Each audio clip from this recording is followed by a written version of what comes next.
kita meneruskan pembahasan tentang rukun-rukun sholat.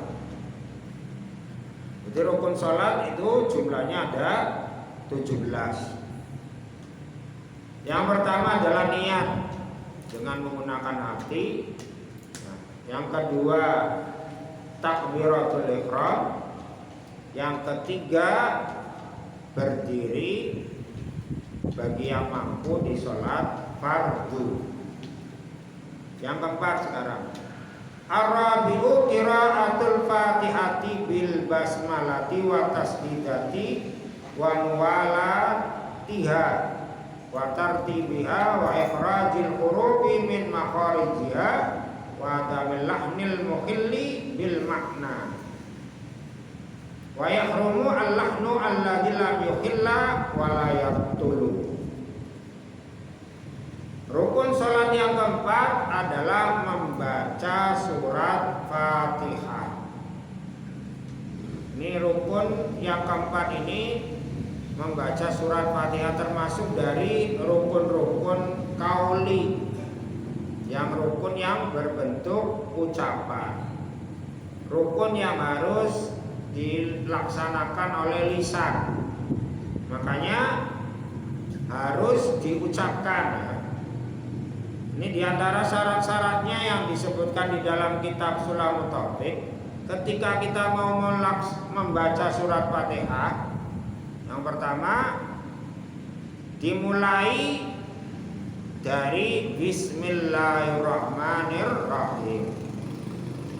Karena yang namanya surat Fatihah ini adalah 7 ayat, disepakati ulama, ya kan, 7 ayat. Menurut kitab Sulamut Taufik atau Madzhab Syafi'i, surat Fatihah dimulai dari Bismillahirrahmanirrahim. Berarti ketika kita membaca surat Fatihah dibaca bismillahnya. Mungkin dalam madzhab lain atau imam lain itu tidak dimulai dari bismillah tapi langsung alhamdulillahirabbil alamin. Ini perbedaan ulama ya. Karena kita menganut madzhab Syafi'i dan kita ngaji kitab Sulamut Taufik, itu juga kitab-kitab yang lain ya, yang bermadzhab Syafi'i. Ini harus dimulai dengan bacaan Bismillahirrahmanirrahim. Nah, surat Fatihah ini dimulai dari Bismillah, jadi baca ta'awud, a'udzubillahi minasyaitonirrajim, itu sunnah.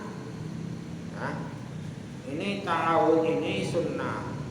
Tapi memang di kebiasaan kita ketika suruh baca Fatihah, umpamanya ada tahlilan lakratin Nabi Muhammad sallallahu alaihi wasallam al-Fatihah. Orang awam kadang mulai a'udzubillahi minasyaitonirrajim bismillahirrahmanirrahim. Sebenarnya a'udzu itu juga bukan bagian dari surat Fatihah. Tapi biasanya kalau kita hadrah atau tahlilan itu al-Fatihah mesti a'udzu ikut. Sebenarnya a'udzu itu bukan bagian dari surat Fatihah. A'udzu atau ta'awud itu hukumnya sunnah, baik di sholat ataupun di luar sholat ya. Jadi kalau umpamanya ada orang baca Fatihah langsung bismillah ya nggak usah disalahkan, kok nggak dari a'udzu. Ya, memang Faidah qara'tal Qur'ana fasta'id billah, ini kan ayatnya ya.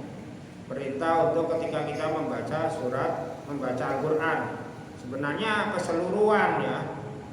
Artinya mau baca surat An-Nas ya dimulai ta'awudz dulu enggak apa-apa. Ya sunnah, disunahkan ya. Kita baca surat Al-Baqarah a'udzu dulu ya juga apa-apa. Nah, tapi kayaknya orang awam memahami bahwa surat Fatihah saja yang dimulai dari a'udzu. Kalau baca surat yang lain tidak dimulai a'udzu. Ya memang karena ada istilah benar orang lumrah, salah kaprah. Ya, memang seperti itulah. Tapi ketika kita melaksanakan sholat, ya memang disunahkan membaca a'udzu. Tapi yang wajib itu adalah membaca surat Fatihah dimulai dari Bismillahirrahmanirrahim. Paham ya? Terus watasdidatiha, harus menjaga tasdid-tasdidnya Fatihah. Tasdid-tasdidnya Fatihah ini jumlahnya arba'a asyarota siddatan. Ini 14. Maksudnya seperti contoh dalam surat Fatihah yang pertama Bismillahi, ada dalam lafzul jalalah Allah itu ada di atas lam itu ada tasdidnya.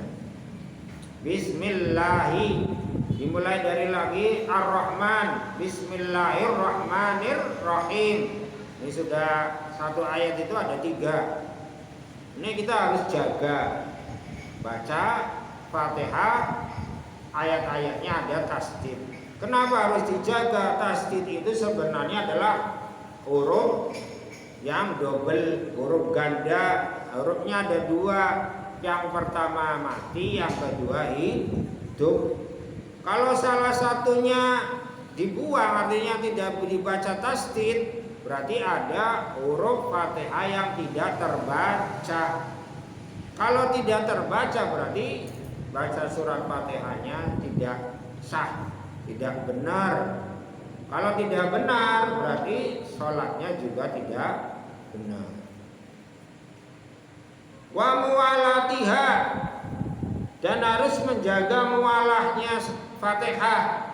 Maksudnya apa? Ketika kita baca surat Fatihah jangan berhenti lama. Walaupun di situ memang waqaf atau ayat Bismillahirrahmanirrahim, suwe orang mulai alhamdulillah, itu berarti tidak mualah. Mualah itu artinya terus menerus. Kita baca Bismillah sampai walau dolin. Nah ini harus dimulai terus sampai selesai. Tidak boleh berhenti lama, atau ini ingat, atau ditengah-tengahi oleh sesuatu yang tidak ada hubungannya dengan sholat. Contoh zikir yang tidak ada hubungannya dengan sholat. Contoh seperti umpamanya ketika kita baca iyyaka na'budu wa iyyaka nasta'in, setelah itu wahid terus alhamdulillah. Kan biasanya kebiasaan kita ketika bersin itu membaca alhamdulillah sebagai ungkapan syukur bersin. Nah kalau kita terjadi seperti itu karena sudah menjadi kebiasaan ketika bersin alhamdulillah, ya kita memutus mualahnya Fatihah. Tadi baca apa surat iyyaka na'budu wa iyyaka nasta'in, terus bersin alhamdulillah. Nah berarti sudah tidak mualah. Terus bagaimana? Tidak boleh meneruskan ihdinas siratal mustaqim, tidak boleh. Harus dimulai dari awal lagi, Bismillahirrahmanirrahim. Jadi kalau terjadi seperti umpamanya ketika kita baca surat Fatihah, terdengar ada orang telah meninggal dunia, Ahmad Mustafa, innalillahi wa inna ilaihi raji'un, karena sudah kebiasaan. Tapi yang ini ya,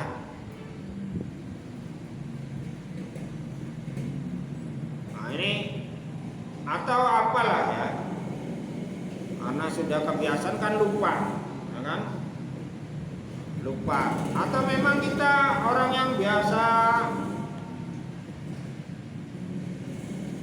latah, orang latah kaget lagi membaca surat Fatihah. Ini kalau terjadi seperti itu, ya harus mulai Bismillah lagi. Ini ucapan-ucapan yang tidak membatalkan sholat ya, tapi sebenarnya tidak ada hubungannya dengan sholat. Beda ketika yang ada hubungannya dengan sholat. ketika kita berjamaah, karena biasanya imam itu bacanya cepat, membacanya cepat, kita sebagai makmum akhirnya imam baca Fatihah, kita juga ikut baca Fatihah. Tapi kan imamnya duluan, walau dolin, kita sebagai makmum baca amin, padahal baru baca iyyaka na'budu wa iyyaka nasta'in. Imamnya walau dolin, kita kan bacanya amin. Nah ini kan berarti di tengah-tengahi oleh bacaan amin, tapi yang ada hubungannya dengan sholat. Ini nggak usah baca bismillah dari awal lagi, tapi tinggal meneruskan ayat selanjutnya, karena ini bacaan zikir yang ada hubungannya dengan sholat. Perhatikan ini, pilih, nah, belajar terus, ngajinya yang serius dulu, nanti ngaji yang guyon ya nanti ada tempatnya. Ada tempatnya, semuanya boleh saja ngaji guyonan, ngaji serius, ada tempatnya sendiri-sendiri. Nah, kita serius dulu ini ya. Jadi ketika baca amin jawabi imam itu tidak usah mengulangi dari bismillahirrahmanirrahim, tinggal meneruskan. Kecuali memang kita mengucapkan sesuatu yang memang membatalkan sholat, ya tidak dimulai dari bismillah. Kalau kita tidak mulai, kalau sholatnya batal ya mulai dari takbir lagi.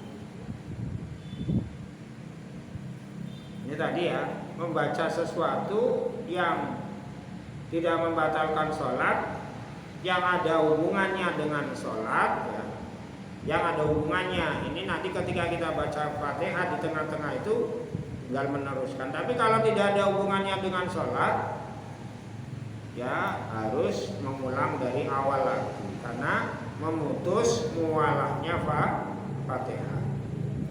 Wa tartibiha, dan harus berurutan. Artinya ayat 1, ayat 2, ayat 3 sampai ayat ke-7 nggak boleh bismillahirrahmanirrahim iyyaka na'budu wa iyyaka nasta'in alhamdulillahirabbil alamin ihdinas siratal mustaqim, nggak boleh. Walaupun dibaca semua 7 ayat, tapi urutannya ngawur, ya kan? Sakarepe dea.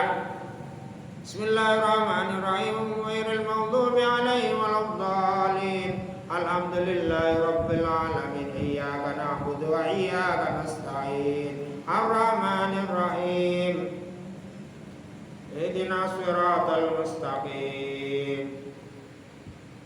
Mana? Seperti itu berarti sholatnya Fatihahnya nggak benar. Kok sampai diteruskan sampai ruku, ya berarti sholatnya batal. Artinya sholatnya tidak benar, ngawur dalam membaca surat Fatihah. Harus tertib sesuai yang ada di dalam mushaf Al-Quran ini. Wa ikhrajil hurufi min makharijiha, dan harus mengeluarkan huruf dari makhrajnya huruf Fatihah. Artinya makhrajnya harus benar. Ha di mana, jangan sampai kayak kho. Shod harus shod, jangan kebalik-balik. Shin kecil bacanya shin besar. Nah, dan yang makhrajnya harus pas.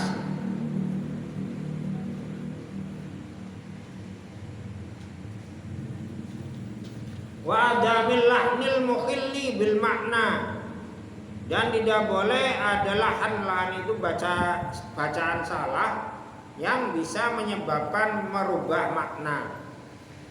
Kayak contoh yang bahaya ini seperti baca an'amta menjadi an'amti, kan maknanya berubah. Kalau an'amta ini kan untuk mudzakkar, kalau an'amti untuk muannas. Nah, domir ta. Iyaka jadi iyaki, nggak boleh. Ini kan karena kita ini orang Indonesia kadang tidak paham dengan bahasa Al-Quran atau bahasa Arab. Iyaka menjadi iyaki kan perubahannya jauh berbeda. Kalau iyaka ini untuk muzakkar, kalau iyaki untuk muannas. Ini kan karena lafadznya itu yang dimaksud mukhatabnya itu Allah, ya harus lafadz itu untuk yang harus yang muzakkar. Ini kan berarti merubah makna. Kalau seperti itu bisa membahayakan baca Fatihah. Tapi memang ada bacaan yang salah di dalam surat Fatihah tapi tidak merubah makna. Nah, tapi ini tidak batal tapi haram hukumnya, seperti ketika kita baca alhamdulillahurrahman, alhamdulillahirabbil, bacanya alhamdulillahu rabbal alamin umpamanya. Ini secara makna ini mungkin tidak berubah. Alhamdulillahu yang harusnya ada huruf jerli dibaca rofa. Alhamdulillah lillahi kan ada huruf jerli, berarti kan harus dijerkan. Alamat jernya kas. Orang ini bacanya lillahu, alhamdulillah. Memang secara makna tidak berubah. Secara makna tetap maksudnya adalah semuanya milik Allah, ya kan? Tapi ini haram hukumnya, walaupun tidak membatalkan Fatihah atau tidak membatalkan sholatnya. Tapi sebaiknya ketika kita baca surat Fatihah harus fasih. Makanya harus berguru mengaji kepada yang benar istilahnya. Makanya sebaiknya walaupun kita ngaji ini ngaji Quran yang ini jangan sampai cuma sing penting ngaji. Nah, ingat deh. Jangan sampai kita punya kepahaman ketika belajar baca Quran yang penting ngaji. Jangan guru ngaji kan banyak sekali kan. Di sini ngaji, di sana juga ngaji, di sana juga ngaji. Kita harus juga perhatikan ini kualitas dari gurunya, guru ngaji. Oh, ini kayaknya guru ngajinya benar, ini pernah mondok, pernah pesantren. Terus mondok pesantrennya memang gurunya pas. Nah, track recordnya pas. Ini kita harus seperti itu, walaupun jangan sampai yang penting ngaji. Nah, ibarat kalau kita mau jadi dokter ya kuliah kepada dokter kuliah kedokteran, dan yang ngajar dosennya memang ahli kedokteran. Jangan sampai kita belajar pengen jadi dokter tapi belajarnya di Mang Wen. Akhirnya bukan jadi dokter malah jadi tukang bengkel motor, ya kan?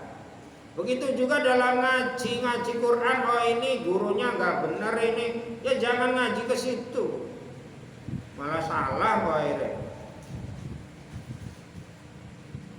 Umpamanya saya menurut panjenengan ketika ngaji ini salah, ya jangan diikutin. Ya suka ngaji di sana, yang benar ahli fikih, yang benar ngaji Qurannya, kan enak. Kita harus track recordnya guru yang ngaji itu juga harus dilihat. Oh, ini tidak pernah pesantren kok ngajar, bahaya ini. Akhirnya